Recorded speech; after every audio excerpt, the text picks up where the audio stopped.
Hello and welcome to today's video. Today we are here for another episode of the Racing Debrief. And today, first of all, we gotta say that we're back from our mini 2-week break. It may not have seemed like much of a break, but a lot of our main content took a pause. Less videos each day. But we're back.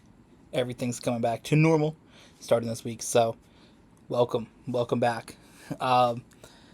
Racing Debrief. Two races. We got the Xfinity race, the Cup race from Las Vegas to discuss.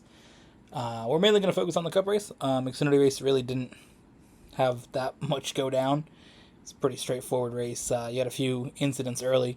Honestly, surprisingly, some blown motors. Not something you really see that often in any form of racing these days.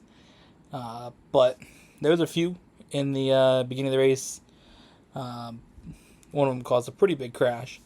But for the most part, the race was pretty chill. Riley Herbst kind of just dominated it and got his first career win. So, I guess if you're a Riley Herbst fan, that's cool. So it was cool when you see a driver get their first win for sure. It didn't really have an impact on the playoffs or anything like that. But interesting. Either way, Riley Herbst getting a win. Moving, though, to the Cup race, of course, some of the discussion going into it was the tire. Of course, we tend to get a few of these races every year, it seems like, where we're kind of like, is the tire good enough to, last to a certain distance in the race? We've seen in practice some issues with the tire. Chase Elliott, Daniel Suarez both had issues with their tires. So that was kind of a question throughout the race. Is the tire going to, be good for the distance that they needed to run 30, 40, 50 laps? We did see a few tire issues. Eric Jones, Carson Hocevar, both of those two were ones that were on mind in that spot.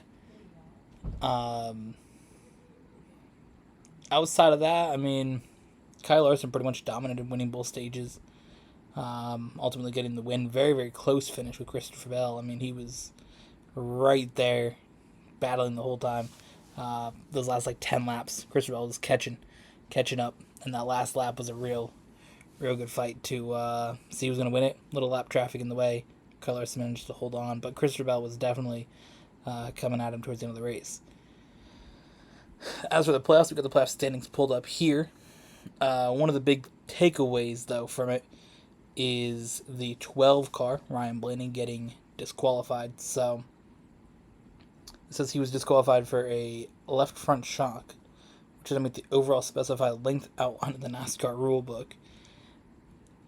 I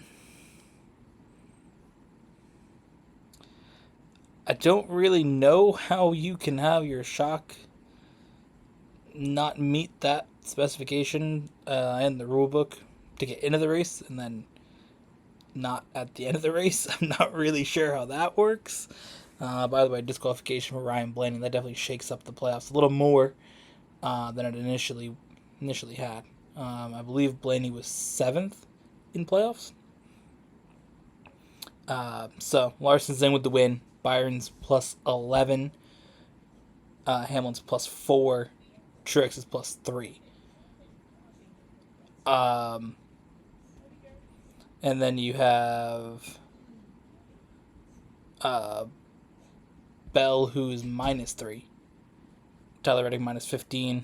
Buescher minus 23. Blaney minus 53. I believe before it was Hamlin and Truex were each plus 2. Of course, this basically shakes up wherever he was at the end of stages. That goes away, so everybody moves up a spot in the stage, depending on where he finished. I don't remember where he finished in stages, but they move up, depending on wherever he was. And also based on his finish. Everybody gets moved up. So, basically it's like he didn't participate in the race. But yeah, he's minus 56 now. I believe he was about minus 15, 20 in that range. He wasn't far behind Reddick. Reddick, Buescher, and Blaney are the three that I really don't see advancing necessarily, based on the way the points are, the way they run. I think Larson, Byron and Hamlin are the three that I'm really like confident on seeing, and I think it's gonna be between Bell and Truex Jr. For who you see in the championship four. Of course, Larson already in. Homestead, I mean, Reddick could do good there. Byron's won it before. Truex has won it before. I mean, Larson's won it, so yeah, I'm not too sure where things are going to stand after Homestead. I really think that you could see Kyle Larson pull up and get another win. I mean, I think that's not out of the realm of possibility. But overall, I thought it was a solid race in Las Vegas. Definitely had some interesting moments. Ty Gibbs had the loose wheel that caused a little caution towards the end of the race. He had some tire issues overall in general with that.